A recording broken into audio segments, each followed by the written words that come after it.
So hello everyone, and welcome to today's tutorial. Today we're going to talk about techniques, hammer-ons and pull-offs. So we're going to do them both together since they're just the opposite of each other. One is putting the finger on, one's pulling the finger off, right? So there's a few different ways to do these. I suggest the best way, of course, is to learn with something practical. What I mean by that is learning with a scale or something that you're playing, like a part of a song, or practicing them in a scale so that you have some practical use for what you're practicing, right? But there's also the aspect of finger strengthening.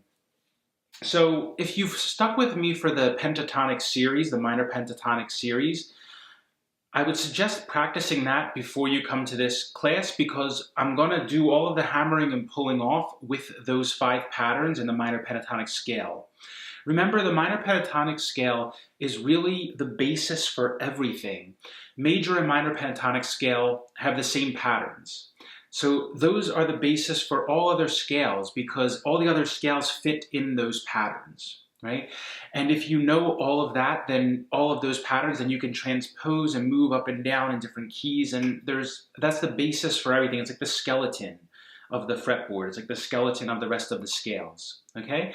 So I suggest really knowing that, studying that well, practicing that very well before you come on to moving on to any other scales or any other techniques or things like that. You can practice all of these techniques within the Minor Pentatonic Scale to help you get used to it, okay? To memorize it even better, know it even better.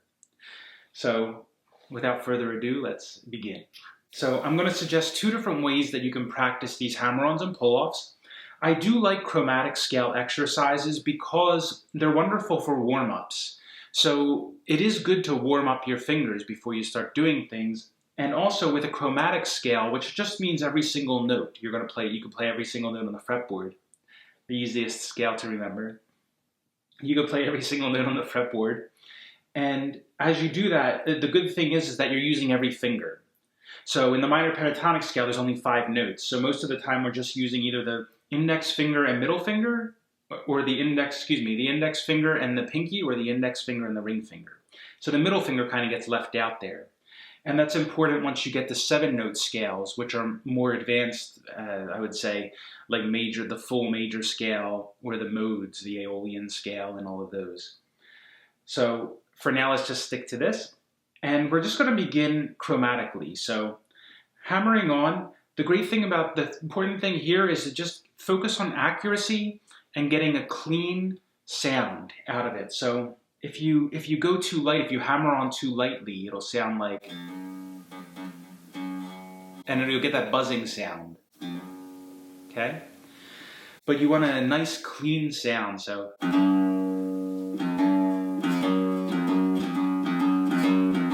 Okay, for hammer on. And then pull off the same thing, it's just pulling the finger off. You pick first and pull the finger off. Okay? And these are used a lot together as a trill. They call it trill, which is when you're hammering on and pulling off rapidly, so like this.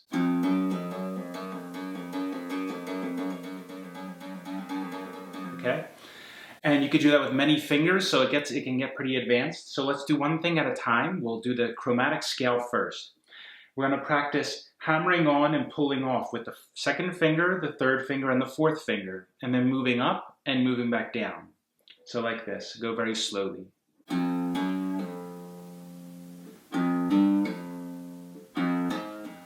Okay, next string, the 5th string, hammering on 2nd finger, the 3rd finger, the 4th finger, and then the 4th string, same thing, 2nd, 3rd, then 4th finger, picking in between, so.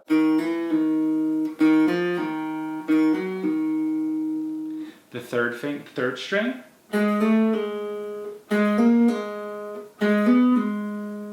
2nd string,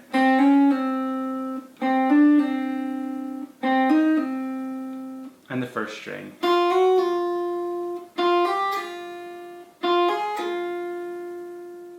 Okay, and then just come back down. So starting with the 4th finger, 3rd finger, 2nd, second string, third, second finger, third string,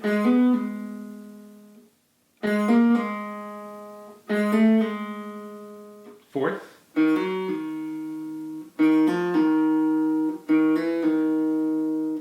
fifth,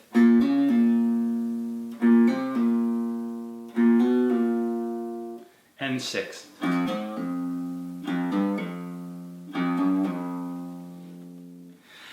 And then you can start to blend those together. So this is all about strengthening your hands and getting your fingers strengthened and used to doing this. That's the most important thing, because you need to build the muscle and the muscle memory first. So when you can practice playing a scale, if you're learning a part of a solo. So if you're learning a solo that involves hammer-ons and pull-offs, you can practice it that way. But you need the strength to be able to do this, because if you're going to learn like a solo, for example, and build to a quicker solo, you need some sort of strength. You can build it by playing the solo over and over again, which is a very practical way to do it if you want to do it that way. But I like to do this as a warm-up, so if you can make up your own warm-up between all of these different techniques and exercises eventually, right? And then you know what you do in the beginning when you warm up your hands. So another way you can do it is to hammer on multiples. So you could do all of them. So fifth string, hammering on the second, third, fourth, and then pulling off the fourth, third, second. Like that.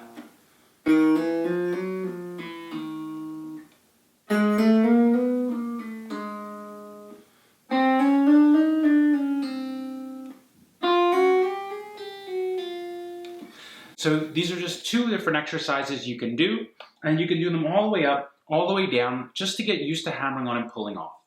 Now, a practical exercise for you to do. Of course, this is going to be missing the second finger, because you're going to only use the first, third, and fourth finger. It's a more useful exercise because it will be with the minor pentatonic scale, but it will not strengthen your second finger. So that won't happen until you do this with the 7-note scales, which are the more advanced scales. So if you do want to practice the second finger, I suggest just practicing trills like this, hammering on, pulling off rapidly, like.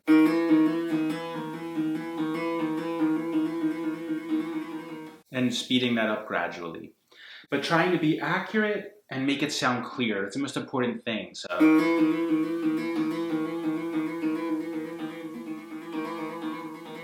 Now let's do it with the scales. Some practical exercise. So the minor pentatonic scale, we'll use the first position starting in F right here. So if you remember, that is.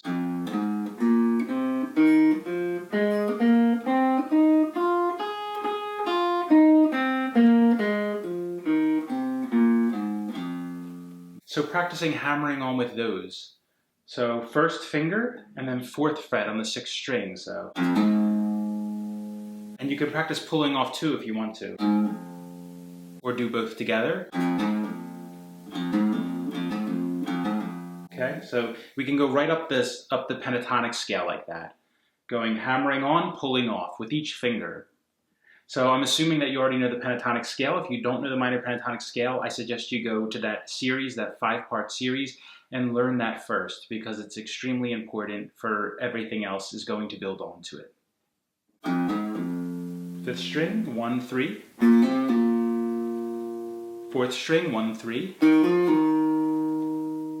3rd string, 1, 3. 2nd string, 1, 4. 1st string, 1, 4. And then right back down same way.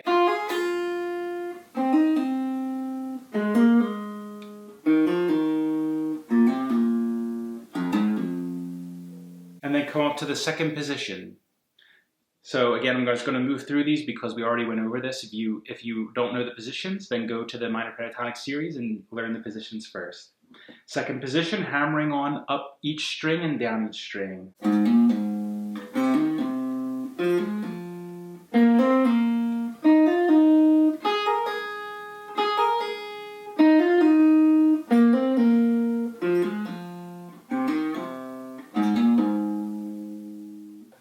Third position.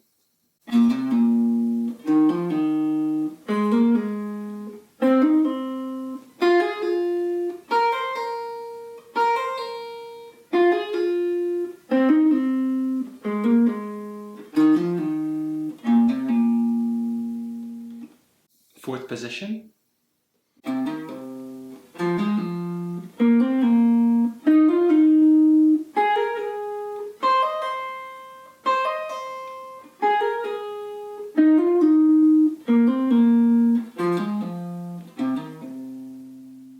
And the last position.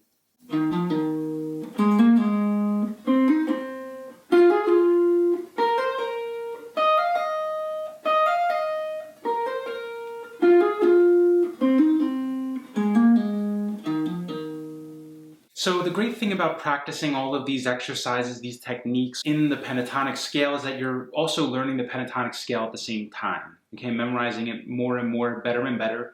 We'll move on to doing some exercises, some runs and movements on when we get into the sliding technique, that it moves between the scales, so between the patterns of the scale, so that you start blending them together a little bit, getting more comfortable moving from one to the other. A trap that a lot of players fall into is picking one or two favorite positions and then sticking to those, and everything begins to sound the same, right? Because you wind up doing the same runs, because all the positions are made in different ways that more certain licks are conducive, certain movements and techniques are conducive to that pattern, that position.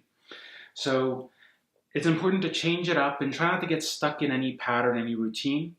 Some important thing when you're doing the hammer-ons and pull-offs, so the key to getting the hammer-ons really nice is to practice your fingers, building your finger strength, hammering on in the correct spot. So nice and clean in the center of between the frets and closer to the fret in front of your finger here, closer to the pickups. And pushing down hard enough when you hammer on. So getting in the nice spot, a nice clean spot, and not hitting the frets on either side, you know, and hearing that buzzing, and pressing down hard enough. Those are the two things that are important with the hammer-ons. With the pull-offs, the important thing is to pick the string, kind of. So when you pull off, you can pull your finger off, right? You can just pull it off, or you can pick it kind of when you pull off. See how much brighter it sounds? You kind of pick the string a little bit to make both notes sound the same as when you're picking with your finger, right? It sounds just as loud instead of getting quieter as you pull off, okay? So remember, take your time with this stuff and really focus on getting it clean and good, because the better your technique is, the more clean you can get it, then that'll carry over to everything else you do, because this is the base. These are the basics. This is the foundation of the house. So the more stronger this foundation is, the better player you'll be, the cleaner of a player you'll be. Okay? I don't want to say better, but cleaner. So enjoy practicing, guys. If you have any questions about any of these techniques we just went over, or how to practice them, let me know and I'll get back to you. All right? If you'd like to see some other exercises for this, then let me know and we'll put some on here. So until next time, happy practicing, enjoy practicing, and have fun.